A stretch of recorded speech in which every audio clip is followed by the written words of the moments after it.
Hello, good morning. Good morning, everyone. My name is Raphael Viola. I'm a campaigner, activist, whistleblower, and also an author. Now, this morning, I'm going to be discussing one of the children's homes that I attended to. That was in 1973. It was called St Gilbert's Residential School, or St Gilbert's Approved School. Children were sent there for petty shoplifting, criminal damage, misdemeanours. Well, this is a story I'm going to be talking about in screams abuse at St Gilbert's.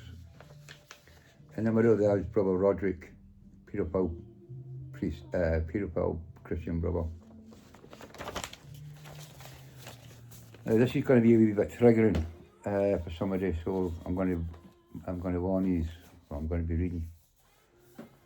Hen screams abuse at St Gilbert's Approved School revealed by Pamela Caulfield, reporter, BBC Hereford and Worcester, published the 1st of December 2014.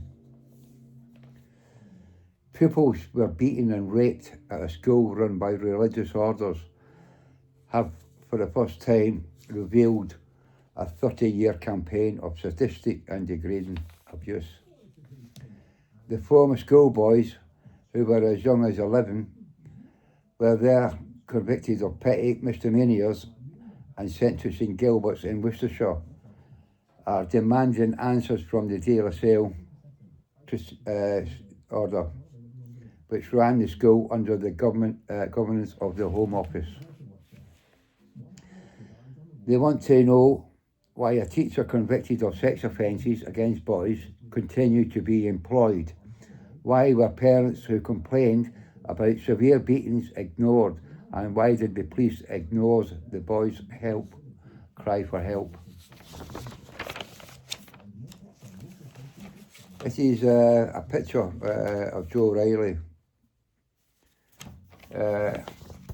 as a child and as an older man. He was at St Gilbert's. I'm going to read you his story, a little bit of his story. As I said, this is going to be trigger warning. Joe Riley, now 68, was the first to come forward. He currently lives in Northern Ireland, where the order, also known as the Christian Brothers, is being investigated for alleged offences there. Mr. Riley, who kept his abuse a secret for 55 years, said the inquiry was a trigger for bringing his own case to public attention. He was 12 in 1959 when he was sent to St Gilbert's in Hatterbury after being convicted of housebreaking and vandalism. Mr. Riley said he was raped by the headmaster, sexually assaulted by another brother, and by a visiting priest. I remember lying in my dormitory, hearing the screams of other boys echoing through the house at night. I remember being beaten. I remember blood running down my legs, and Brother Joseph tried to interfere with me. One minute you'd be singing hymns in the church and everything, and you'd come out, and that's what they did to you after church. One minute you'd be singing hymns in a church and everything, and you'd come out, and that's what they did to you after the church. One minute you were on your knees praying to the Lord, and then you were doing things that the good Lord said you shouldn't do. Another former pupil, 74 old Tom Grantham from Bascombe in Dorset, described his treatment as degrading and humiliating. He was at the school from 1950 to 1956 and said he still struggled to swallow after a time when two of the church Christian brothers fed him his own vomit.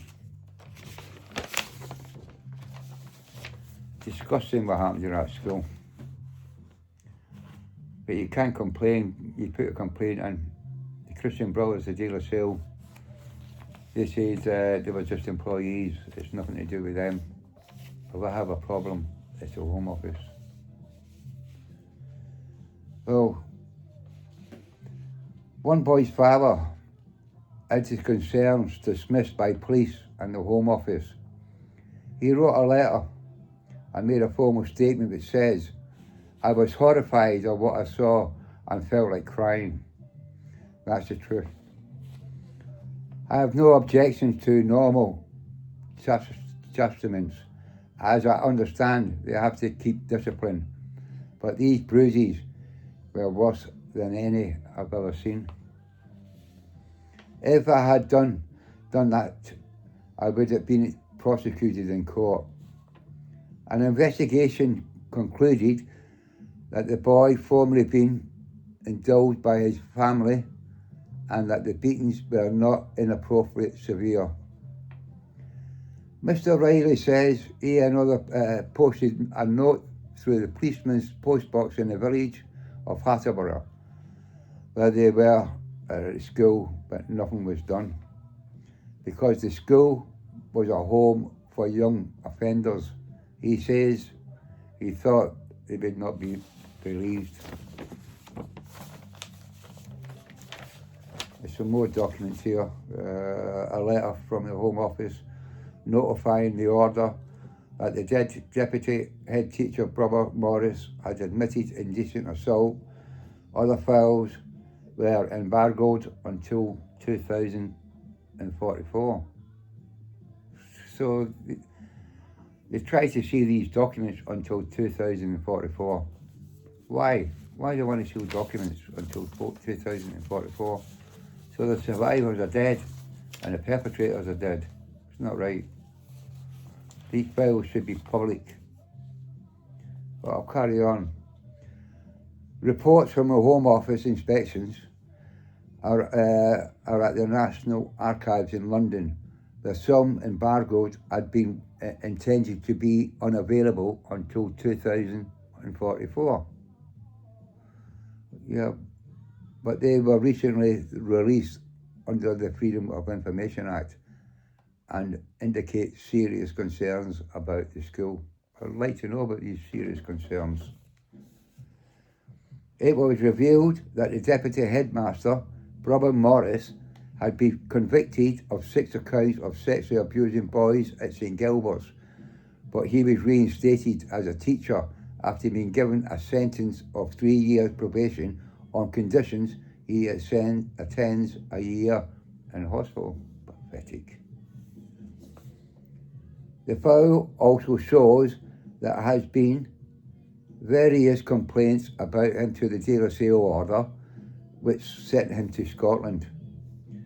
Westminster Police have opened an investigation into the abuse at the school from the 1940s, 50s, 60s and the 70s. None of the St Gilbert's employees, with the De La Salle order. 2 Christian brothers who abused Joe Riley were Brother Robert Joseph McHale and Brother Joseph Roderick Nicholson. They are both dead now. Now that's St Gilbert's. St Gilbert's approved school. It's just one of the approved schools, one of the schools that I went to, run by the Catholic Church. And I've been saying it all along, the things that happened in that school, unspeakable. And when they got prosecuted, these Christian brothers, when they come into prison or out of a mental hospital or whatever places that they've been to, they reinstate them and send them to Scotland. Now, this is what happens. This is what I'm trying to tell people about these horrible places what we attended to. And as I said, when you complain to the Christian brothers, they're telling us it's nothing to do with us. We were just employees. If you've got a problem, take it to the Home Office. So I got in contact with the Home Office. Like, they don't want to know. They're saying it's their fault. Like, so we're taking responsibility of these atrocities that did happen to us. Nobody. The system's completely corrupt, corrupt, corrupt, corrupt.